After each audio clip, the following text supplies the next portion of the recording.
గణేశాయ నమః, గాయత్రీదేవి నమః. ముందుగా ప్రేక్షక వీక్షణ మహాశీలందరికీ కూడా నమస్కారం. ఈ లోకంలో ఇవి లేనివారు ఎవ్వరూ ఉండరు. ఏమిటవి? అలాగే చాణుక్యుడు చెప్పినటువంటి ఈ లక్షణాల ద్వారా ఎదుటివారి యొక్క రహస్యాలని చాలా సులువుగా తెలుసుకోవచ్చు. ఏమిటా రహస్యాలు? అలాగే మన జీవితంలో విషసర్పం కన్నా ప్రమాదకరమైనటువంటి వ్యక్తి ఎవరున్నారు అనేటటువంటి విషయాలు మనం ఇప్పుడు తెలుసుకునే ప్రయత్నం చేద్దాం. మనల్ని పరిపాలించేటటువంటి రాజు ఉంటాడు కదా, ఈ రాజుకు ఉండవలసినటువంటి లక్షణాలు ఏమిటి? అలాగే ఈ సృష్టిలో సముద్రం కన్నా గొప్ప శక్తి ఉన్నటువంటి మనిషి ఎవరు? అంటే ఎలాంటి శక్తి కలిగి ఉంటే మనిషి గొప్పవాడు అవుతాడు? అలాగే రూపం, కులం, యవ్వనం వీటికన్నా గొప్పదైనటువంటిది మనిషి దగ్గర ఏముంటుంది అనే విషయాన్ని మనం ఈ వీడియో ద్వారా తెలుసుకునే ప్రయత్నం చేద్దాం. అందమైన స్త్రీ అంటే ఏ లక్షణాలతో కలిగి ఉంటే అందమైన స్త్రీ అవుతుంది? అలాగే ఏ ఏ సమయాల్లో తనని తన కుటుంబాన్ని కూడా వదిలిపెట్టాలి? లేదా ఈ ప్రపంచంలో దరిద్రం కానీ, పాపం కానీ, తగాదాలు కానీ ఇవన్నీ లేకుండా ఉండాలి అంటే కనుక అసలు ఏం చేయాలి అనేటటువంటి విషయాలని, ఇంకా చాలా అద్భుతమైన విషయాలని మనకి చాణుక్యుడు చెప్పాడు. ఆ విషయాన్ని ఇప్పుడు మనం తెలుసుకునే ప్రయత్నం చేద్దాం. కస్య దోష కులే నాస్తి వ్యాధినా కోన పండిత వ్యసనం కేనన ప్రాప్తం కస్య సౌఖ్యం నిరంతరం అని. అంటే దీని అర్థం ఏంటి అంటే కనుక మనం అందరం కూడా ఎదుటివాడిని చూసి ఈర్ష్య, ద్వేషం, అసూయ పెంచుకుంటూ ఉంటాం.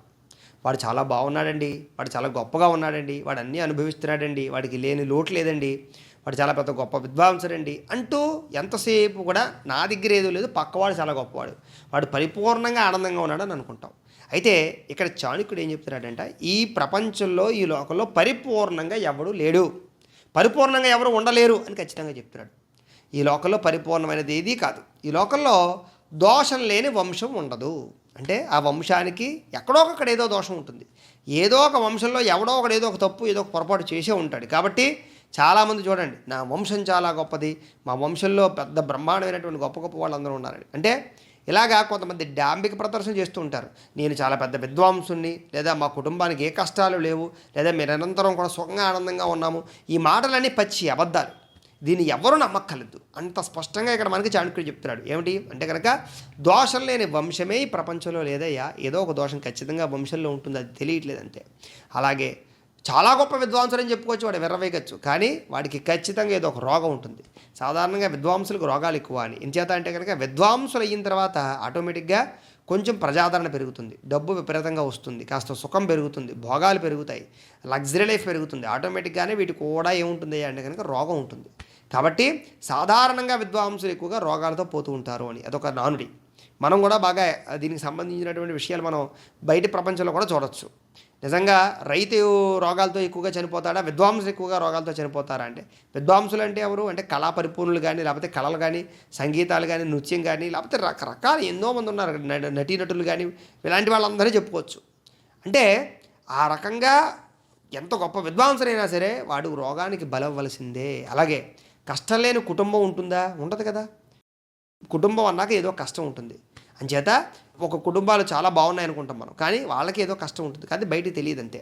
ఎప్పుడో ఒకప్పుడు ఏదో కష్టం లేకుండా ఏ కుటుంబం ఉండదు. అలాగే నిరంతరం సుఖాన్ని, భోగాన్ని అనుభవించేది ఎవడం ఉండడు. జీవితంలో ఏదో ఒక సమయంలో కష్టం కానీ, ఇబ్బంది కానీ, దుఃఖం కానీ ఖచ్చితంగా వచ్చి తీరుతుంది. కాబట్టి ఎదుటివాడిని చూసి వాడంతా గొప్పవాడు, పరిపూర్ణమైన మనిషి మాత్రం అనుకోకయ్యా. ఈ జీవితంలో ఈ రకంగా అందరూ ఉండలేరు, ఎవరికి కుదరదు, ఏదో ఒక దోషం ఉంటుంది అని చెప్తున్నాడు. అలాగే ఆచార కులమాఖ్యాతి, దేశమాఖ్యాతి భోజనం, సభ్రమ స్నేహమాఖ్యాతి, వపురాఖ్యాతి భోజనం అని. అంటే దీని అర్థం ఏంటయ్యా అంటే కనుక ఎదుటి వ్యక్తిని మనం ఎలా గ్రహించగలం, ఎదుటి వ్యక్తిని యొక్క గొప్పతనాన్ని ఎలా తెలుసుకోగలం, లేదా ఎదుటి వ్యక్తి యొక్క చేసే పనిని బట్టి, మాట్లాడే మాటను బట్టి, తీరువును బట్టి, వాడు ఏ ఊరు, వాడు ఏ ప్రాంతం, వాడు ఏంటి, వాడి లక్షణాలు ఏంటి, ఇవన్నీ కూడా ఎలా గ్రహించగలం అంటే కనుక ఆచారాన్ని బట్టి కొలంట.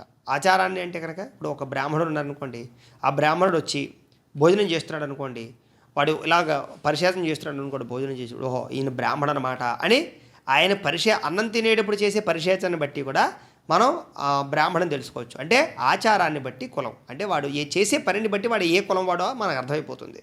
అలాగే మాటని బట్టి ప్రాంతం. సాధారణంగా తెలుగే ఉంది, తెలుగు మాట్లాడుతాం మనం.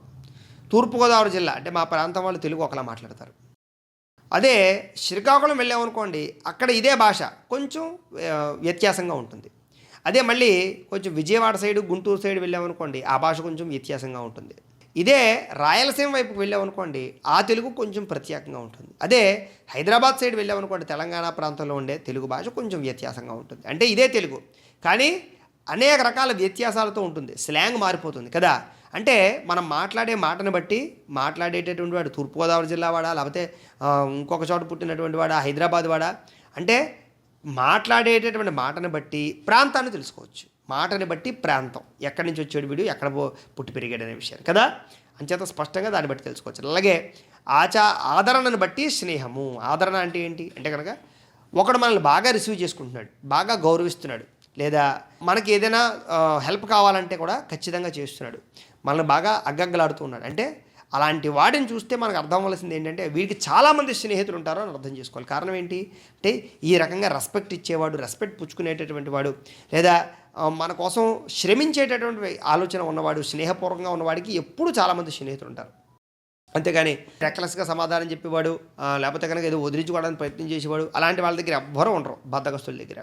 అలాగే వాడి శారీరక స్థితిని బట్టి వాడు తినే ఆహారాన్ని చెప్పచ్చుట. అంటే బాగా ఉపకాయిస్తున్నాడు అనుకోండి, ఓహో వీడి ఫ్యాట్ ఫుడ్ తింటున్నారన్నమాట, ఆయిల్ ఫుడ్ తింటున్నారన్నమాట, రకరకాల ఫుడ్లు తింటున్నారన్నమాట ఖచ్చితంగా తెలుసుకోవచ్చు. అదే వాడు సన్నగా ఉన్నాడు అనుకోండి, వాడు తినే ఆహారం పౌష్టికమైన ఆహారం అన్నమాట అని ఖచ్చితంగా తెలుసుకోవచ్చు. సాధారణంగా ఊబకాయం రావడానికి గల కారణం ఏమిటి అంటే కనుక ఖచ్చితంగా ఫ్యాట్ ఫుడ్డే, ఆయిల్ ఫుడ్లు, ఫ్యాట్ ఫుడ్, పిండి పదార్థాలు.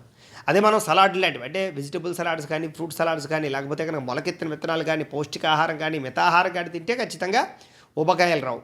బద్ధకస్తులకు కూడా ఊబకాయం వస్తుంది. అలాగే శారీరక శ్రమ ఎక్కువ వాళ్ళు కూడా ఎంత తిన్నా అంటే వాళ్ళ శారీరక స్థితిని బట్టి వాళ్ళు తినే ఆహారాన్ని కూడా మనం చెప్పచ్చు. అంటే ఈ రకంగా ఎదుటి వ్యక్తిని ఎలా గ్రహించాలో మనకి చాణక్యుడు చెప్తాడు చూడండి. అలాగే సుకులే యోజనేత్ కన్యా పుత్రం విద్యాసు యోజనం వ్యసనే యోజనేత్ శత్రుం మిత్రం ధర్మే నియోజయేత్ అని. దీని అర్థం ఏంటి అంటే కనుక సాధారణంగా మనం ఎవరైనా కనుక మన యొక్క అమ్మాయిని ఎవరికైనా ఇచ్చే వివాహం చేసేటప్పుడు అవతల వ్యక్తిని ఎలా మనం పరిగణించాలి అంటే కనుక మంచి వంశం గల వారింట్లోకి పిల్లనివ్వాలి. అంటే ఖచ్చితంగా అటు 7 తరాలు ఇటు 7 తరాలు చూడాలని చెప్తూ ఉంటారు కదా మనకి ఇప్పుడు పెద్దలు. అలాగే ఏంటంటే అబ్బాయిని మాత్రమే చూడకూడదట, వాళ్ళ తల్లిదండ్రులు ఎలాంటి వాళ్ళు, లేదా వాళ్ళ వంశం ఎలాంటిది, వాళ్ళ వ్యవస్థ ఎలాంటిది ఖచ్చితంగా చూడాలి. కారణం ఏమిటి అంటే కనుక జీన్స్ లోపాలు కొన్ని ఉంటూ ఉంటాయి. వాళ్ళ తల్లిదండ్రులు కానీ, వాళ్ళ తాత ముత్తాతలు కానీ, వాళ్ళ పరిస్థితిని బట్టి కూడా పిల్లల్లో ఉండేటటువంటి కొన్ని లక్షణాలు వస్తూ ఉంటాయి. కాబట్టి ఖచ్చితంగా వంశాలు చూడాలి అని. అంటే మంచి వాళ్ళ ఇంట్లోకి పిల్లనిమ్మన్నారు. అలాగే సంతానానికి మంచి విద్యను నేర్పాలి, అది మన యొక్క ధర్మం. అలాగే శత్రువుకి కష్టాన్ని కలిగించాలి, లేదా దురభ్యాసంలో మునిగేలా చేయాలట. శత్రువు ఉన్నాడు అనుకోండి, వాడికి ఏం చేయాలంటే చాలా జాగ్రత్తగా ఏదో రకమైనటువంటి ఇబ్బంది వచ్చేలా చేయాలట పన్నా కంపెనీ. అలాగే దురభ్యాసంలోకి మునిగేలా చేయాలట, అంటే వాడికి ఏదో ఒక వ్యసనం అందేలాగా ఏదో చేసేలా చేయాలట. అంటే శత్రువుని దెబ్బతీయడం ఎలాగా అని. అలాగే మిత్రుడిని ధర్మకార్యాలు మునిగేలా చేయాలి అని. అంటే మిత్రుడు ఉన్నాడు అనుకోండి, వాడికి ఎంతసేపు ధర్మం చెబుతూ, ధర్మం బోధిస్తూ చెడ్డు పని చేయడానికి వీలు లేకుండా చేయాలట. అంటే ఇక్కడ మళ్ళందరికీ మళ్ళీ ఒక రకమైనటువంటి అనుమానం వస్తుంది. ఏమండి శత్రువును కూడా ప్రేమించాలని చెప్పారు కదండి, శత్రువును కూడా హక్కును చేర్చుకోవాలని చెప్పారు కదండి మనకి శతకాల్లో. అంచేత మరి మీరేంటండి శత్రువులు అంటే ఇక్కడ చాణక్యుడు చెప్పేటటువంటి యుద్ధనీతికి సంబంధించిన విషయాలు పనికొచ్చావు. మనకు ఉన్నాడండి, మనకి విదేశస్తుడు ఎవడో ఉన్నాడు, లేకపోతే పొరుగు దేశం వాడు ఉన్నాడు, లేకపోతే ఎవడో శత్రువు ఉన్నాడు, వాడిని మనం ఎదుర్కోవాలి అంటే కనుక ఏం చేయాలి అంటే కనుక ఒకసారి మనం డైరెక్ట్గా ఎదుర్కోలేము. అప్పుడు వాడికి కష్టం ఎలా కలుగుతుందో, ఇదంతా కూడా ఇంటర్నేషనల్ టెక్నాలజీ అనమాట. వాడికి కష్టాన్ని కలిగించే ప్రయత్నం చేయడు. పాకిస్తాన్ వాడు ఉన్నాడు, ఇప్పుడు ఇదే నీతిని ఉపయోగించి మన మోడీ గారు ఏం చేశారు, పాకిస్తాన్ వాడు మనకి శత్రువు, ఇప్పుడు శత్రువుని ఎలా దెబ్బతీయాలి అంటే కనుక ముందర వాడికి ఏం చేయాలంటే కష్టాల్లో ములిగిలా చేయాలి. కష్టాల్లో ములిగిలా అంటే కనుక మన మీదకి యుద్ధానికి రాకుండా ఉంటే వాడికి ముందర వాడి రాజ్యంలో వాడికి కొంచెం కష్టం రావాలి. అందుకనే నీటిని స్టక్ చేయడం కానీ, లేకపోతే కొంచెం ఇతర దేశాల నుంచి డబ్బు వెళ్లకుండా చేయడం కానీ, లేదా కొంచెం వ్యవస్థ చేయడం కానీ, ఫోర్స్ వచ్చేలా చేయడం కానీ ఇతర దేశాల నుంచి, ఇలా వాడి కష్టం ఎప్పుడైతే నెత్తిమీద పడిందో, భారం ఎప్పుడైతే నెత్తిమీద పడిందో కొంచెం తగ్గుతాడనమాట. అలాగే వాడిని దుర్వ్యసనాల్లో ములిగేలా చేయాలి అని. ఇవన్నీ కూడా ఏంటంటే ఇంటర్నేషనల్ పరమైనటువంటి వ్యవహారాలకు సంబంధించినటువంటి విషయాలు. ఆ రీతిలో ఆలోచించాలి తప్ప ఇంకొకలా ఆలోచించకూడదు, అప్పుడు అర్థమవుతాయి. అలాగే మిత్రుడు ఉన్నాడు అనుకోండి, వాడిని ఎప్పుడు ధర్మకార్యాలు ములిగేలా చేయాలి అని చెప్పారు. అలాగే దుర్జనస్య చ సర్పస్య వరం సర్పోన దుర్జన సర్పో దంశతి కాలేన దుర్జనస్తు పదే పదే. అంటే దీని అర్థం ఏంటి అంటే కనుక దుర్జనుడు అంటే ఎలాంటి వాడు అంటే కనుక దుర్జనుడు అంటే వాడు ఎప్పుడు చెడ్డ పనులు చేస్తూ ఉంటాడు, వాడికి కావలసిన వాళ్ళని స్నేహితులను కూడా మోసం చేసేటటువంటి లక్షణాలు ఉన్నాయి, అలాంటి వాడిని దుర్జనుడు అంటారు. ఆఖరికి కన్న తండ్రిని కానీ, కన్న తల్లిని కానీ, ఇంకోటిని కానీ ఏమీ చూడవాడు, ఆఖరికి మెళ్ళలో ఉండేటటువంటి పుస్తులు కూడా తెంపి పట్టుకెళ్ళి జోదమాడే వాళ్ళు కూడా ఉంటూ ఉంటారు. ఇలాంటి లక్షణాలు కలిగినటువంటి వాళ్ళందరూ కూడా దుర్జనులు అంటూ ఉంటారు. అంటే చెడు లక్షణాలు, చెడు అలవాట్లు కలిగినటువంటి వారు అని. వీళ్ళు ఎంత ప్రమాదకారులు అంటే కనుక, నిజంగా చెప్పాలి అంటే కనుక, ఒక పక్కన ఒక విషసర్పం ఉంది, దాన్ని పక్కలో పడుకోబెట్టుకుంటావా, లేదా ఈ దుర్జనుడు వీడిని పక్కలో పడుకోబెట్టుకుంటావా అంటేట, ఆ సమయంలోట పావును పక్కలో పడుకోబెట్టుకుంటే ఇంకా ప్రమాదం ఏమి ఉంటుందేమో, కానీ దుర్జనుడు మాత్రం ఖచ్చితంగా పక్కలో పడుకోబెట్టుకోవద్దు, మహాప్రమాదకారం అని చెప్పారట. అంటే పాము కూడా ఏంటంటే దానికి ఏదైనా హాని కలుగుతుందేమో అని భయంతో మాత్రమే కాటేస్తుందట దాన్ని రక్షించుకోవడానికి. కానీ దుర్జనుడు అలా కాడు, వాడు ఎదుటి వ్యక్తి ప్రేమించేటటువంటి వ్యక్తిని కూడా పాడు చేయగలడు. అంటే తల్లిదండ్రులను కూడా నరికి డబ్బు తీసుకెళ్ళి డబ్బు కాజేసేటటువంటి లక్షణాలు ఇప్పుడు చూస్తాం కదా మనం ఆల్రెడీ పేపర్లోను, టీవీలోను.